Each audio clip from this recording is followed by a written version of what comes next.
a thing like this. And since there was never a windmill like this beforehand, he published an ad in the Jewish Chronicle in London. Take a look at them. Wanted for the holy city of Jerusalem, a Jewish miller who thoroughly understands the working of the windmill. Now he explains which kind of windmill we're talking about. But look at this very interesting thing down here. Publications by letter.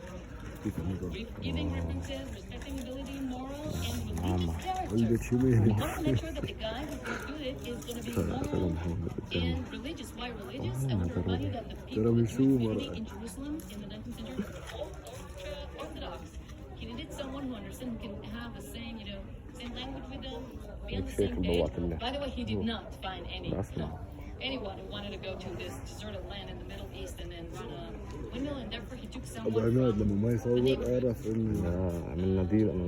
Shimon Rosenthal, a young man who was sent to England to learn how to run the windmill, and that was it. Now, how long did the windmill work? Anybody? What do you know? Very short. Very short. How short? Pieces. The wind's not strong enough. Okay, they all came from London. Okay, so you were saying just a few months, and the reason why it was such a short period is because there was a technological problem, right? All the pieces were brought from England, and whenever something got broken or something, they had to, wait for like months until they had it renovated. Okay, months? Are you guys all with a few months? No. Shorter than that? Shorter than what? No. Like, I don't think the wind was strong enough to operate it. okay, so it's not the problem with the machinery, it's just the wind. There was not enough wind. Anybody else? Okay, so let's figure this thing. You said there was no plenty. Hmm? You said there was plenty. Yes, okay, so I too heard the same thing that you heard when I was here on the tour guiding course. The guide said that the reason why it didn't work, this is really cool. He said there are a few reasons. Some say it's because of the parts that were broken and it took a long while. Some people had to wait months until they were fixed, and then you can't make a living on industry like this. Or it's the wind that had a problem. Although, by the way, until today, now it's renovated exactly the same way it was. It goes all the way to 360 degrees, all the way around. But our guide said that the reason why it didn't work so well is because the entire thing inside was designed for grains that are very soft. Ashkenazi soft grains from England. But here, the local wheat was so strong. The local stubborn Palestine. Anyway, bottom line, it didn't work. So, okay, let's do it. So, listen. Hey, watch it. In 1986. How long did it work for? In 1986, an old guy from Yad Ben Tzvi, where I work, named Shaul Sapir, decided to check this out, to see how long did it work, and when it didn't work anymore, what was the reason. So when he was already in a pension, he had time, he went to England, first to London.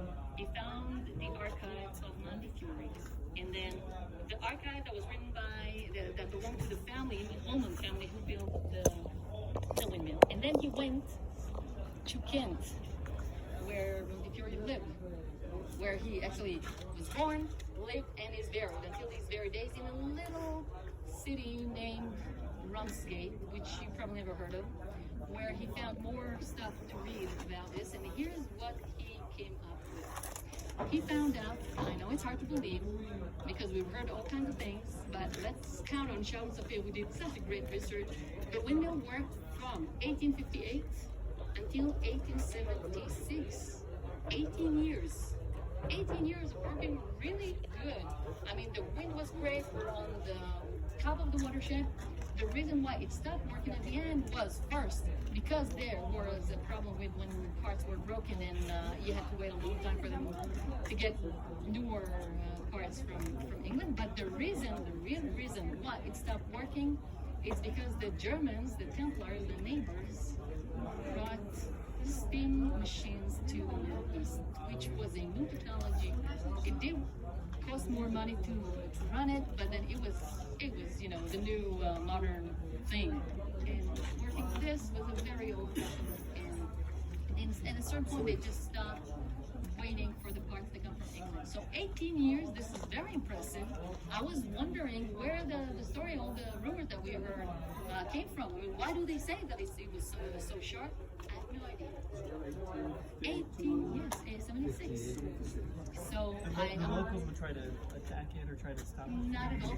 There's a story, funny story about how at first